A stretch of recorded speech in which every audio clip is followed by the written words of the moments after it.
listener production. Hey, Helen Smith here with The Briefing. Have you ever heard of murder porn? Well, some experts have described Ryan Murphy and Ian Brennan's new Netflix show, Monsters, the Lyle and Erik Menendez story, as exactly that. The series explores the real-life murder of Kitty and Jose Menendez in their home back in 1989. It follows the story of their two sons, Lyle and Erik, over the course of two confronting and harrowing trials where they confessed to the murder of their parents, claiming they feared for their lives. The brothers allege their father sexually abused them since childhood and that their mother knew about it and let it happen. The prosecution successfully argued that the brothers killed their parents in order to inherit a multi-million-dollar estate, and today they continue to serve life sentences without parole. In the past week, Google searches for Lyle and Erik Menendez jumped by over 2,000% as the Netflix series shot to #1 since debuting last month. Dr Xanthé Mallett is a forensic criminologist from the University of Newcastle who wrote a piece in The Conversation called "Netflix's Monsters is Murder Porn at its Worst. It comes at a cost to real victims and the truth."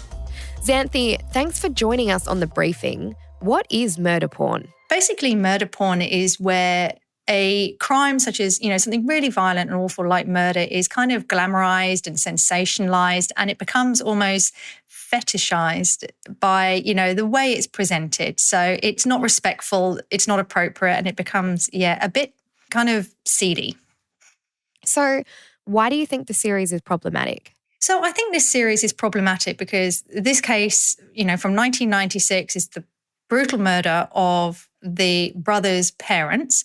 They've admitted that, they didn't deny that they shot their parents. They say that it was a result of ongoing, systemic and long-term physical and sexual abuse on the part of their father, and that this was a reaction to fear when they said that they were going to basically let people know what had been happening. So this was basically a defense mechanism. Now, the prosecution said that it was about the money and this was a financial crime. Now, this is dark enough as it is. We have these parents who are brutally murdered. We have the potential significant trauma to two boys. The alleged offences started when they were very young. And yet the series treats it almost like it's just, there's this edge where the boys are basically insinuated to be in this incestuous homosexual relationship. There's this homo kind of eroticism going on. And I just think that the story should be about the victims and why it happened, and it demeans the context by adding these salacious elements for which there isn't actually any evidence. So can a story like this be told through a TV show accurately, other than making a documentary? Well, I think it can. I think it can respectfully and appropriately and maturely touch on some of those really difficult topics. I mean, boys being sexually offended against by their father, that kind of systemic ongoing abuse, the levels of trauma that would cause psychological trauma. And I think it's certainly possible to fictionalize that to an extent without straying so far from the facts that it's kind of homoeroticized. And that's why I have an issue with this. It's cliched, the script isn't clever, and I just think that it does a lot of damage to potential victims of child sexual abuse and takes away their voice. And I'm aware these two men now are imprisoned for these brutal crimes, and that's a different issue. But to then change the narrative into something further damaging when they've already been so damaged by their history, I think is deeply problematic because they may be offenders, but they're also victims of this scenario.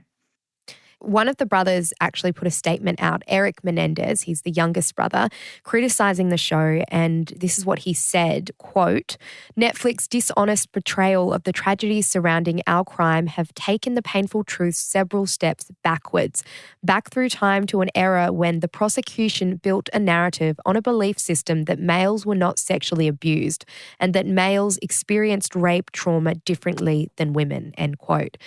What do you think of this statement?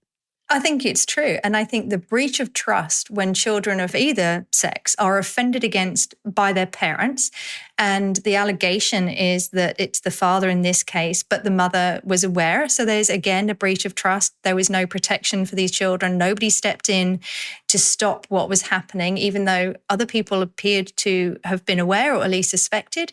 I think it's true. And I think it's hard enough, especially for young men, to speak out and say about when these things have happened. I think we've come an awfully long way in reducing the stigma around sexual violence. But I think to make this series about something it's not is dehumanizing to those victims, all of the victims in this case, but especially those two brothers. And I think that the producers have a duty of care to be honest to the facts and not make a story something it's not. So how can a show like this be made seemingly without the approval of some of its subjects who are still alive? Well, that's very difficult. And whenever I've made documentaries, true crime documentaries, we've always sought to involve the victims' families. And you always do, in my mind, have to make it very victim-centric. If I don't believe in just retelling a story for the sake of it, just a voyeuristic tread through the most horrendous experience of someone's life, because that's going to be potentially re-traumatizing. And I think that's not something that I want to be part of. If there's a reason, if you're trying to progress a case, if you're trying to learn something about why something happened, and I think then there's a truth to be told. And in this case, perhaps that is the truth of young men being abused and the levels of trauma that can cause going forward on those boys going into adulthood. That's a story that could be told. But to make it about this incestuous relationship, I think demeans that. So it's about being honest, respectful to the victims. On the back of the series, Netflix has announced that a documentary promising to tell the brothers' story in, quote, their own words. Shouldn't they have done this in the first place? You would think so, but honestly, I don't particularly think that the producers were that interested in the boys' truth of what happened. I think they had a narrative that was going to potentially get them more viewers or get them more interest. I mean, if you look at the first series on Dharma, that caused a lot of controversy because many of the victims' families were not okay with the way the stories were being told. So this is not the first time these producers have courted this kind of attention by telling stories in a bit of a salacious way. So I think that it would have been great to hear the boys' versions first. The boys have spoken, or call them boys, they're men now, obviously. They have spoken in the media and given various commentary. And I know they have contributed to that Netflix documentary series from prison. But yes, to have their actual truth would have been preferable. But I just don't think that was really what the producers were really focused on. If they'd wanted truth, they wouldn't have put in these incestuous elements, because that's not a truth of this story. The retelling of this case has brought a lot of attention to the brothers, including to a much younger generation, many of which, including myself, we weren't even born when this case happened. And a lot of people are calling for the release of the brothers. What kind of power can a series like this have? Well, certainly it can have a lot of power. And you're right, it's brought it to not only a new generation, obviously we're in Australia, so this is an American story. And it's one that I teach in my classes, of an example of the victim-offender overlap. And so this is a story that has so many nuances in that criminological space. I think it can certainly help educate the next generation. Now, where the men go from here in terms of the power of this story, it has raised a lot of red flags around the levels of abuse, what we know about abuse and ongoing harm, trauma, and the seriousness of people's responses to that. I do think it raises some questions if it can be established, and there is more growing evidence that the boys were abused. If that can be established, I do think it raises questions as to whether they should have been prosecuted for murder or whether this should have been a manslaughter charge originally. And therefore, are we looking at them having time served, given potentially that self-defense was actually a genuine reason for having done this? So I do think it certainly, true crime can raise lots of cases. If we look at Chris Dawson, another example where it raised public awareness and that ultimately, arguably, led to him being found guilty of Lynette's murder. So there is a power, And that's why it needs to be wielded with respect and caution. Another Netflix series that was also very controversial, but also celebrated, was Baby Reindeer, and it opened up the similar conversations around sexual violence against men.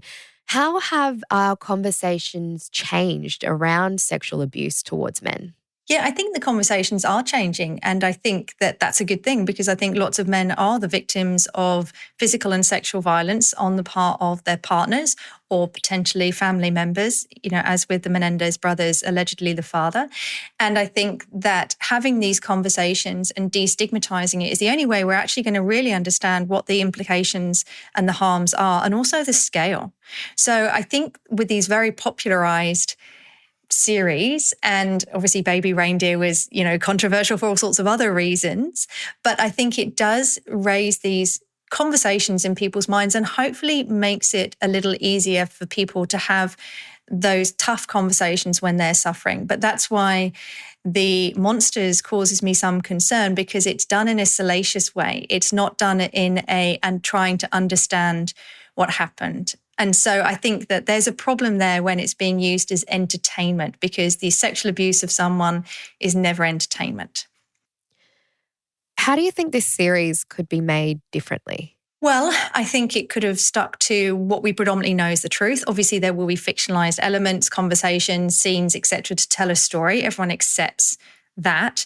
But I think it shouldn't have strayed so far from what is ostensibly the truth, or what we believe to be the truth, to be demeaning to the victims. I think there's a huge problem when we're actually causing more harm to victims with series than actually trying to learn something. So I think the series could have been made. I just think it could have been made respectfully to the story and to everyone involved. We do have 2 deceased persons, and we do have 2 young men who are now serving life in prison unless something changes as a result of that highly dysfunctional childhood that those boys suffered. And is there a possibility that the brothers could appeal or have a retrial off the back of this series? I'm not sure it will strictly be off the back of the series, but certainly new evidence has come to light, witness statements, for example, to demonstrate that other people believed that this abuse was taking place and that it wasn't simply an excuse, as the Crown put forward at the time of the trials in 93 and then in 95. So there is a groundswell now of support for these 2 men. So we may see some movement. I think we might hear in the next couple of months, actually, even the next 60 days or so, whether they will be subject to either a retrial or some sort of inquiry into what happened. So that is ongoing, but I think that's separate to the series. But perhaps the series has highlighted some of those traumas. Perhaps it helped in some way, but I just wish it had not touched on the kind of incestuous homosexual elements that have really degraded, I think, the truth of the story. That was Dr Xanthé Mallett, forensic criminologist from the University of Newcastle. And let us know if you've watched this series in our DMs and what you think about it. Do you think it's problematic, or do you think it's opening up a conversation about much bigger issues? But that's it for this episode of The Briefing. We'd love it if you could share this ep with someone else you might think will enjoy it as well. And if you want to keep up with our other content, you can check us out on Instagram at The Briefing Podcast, and on TikTok and YouTube, just search for Listener Newsroom. And we'll be back in your feed tomorrow at 6 a.m. I'm Helen Smith. See you next time.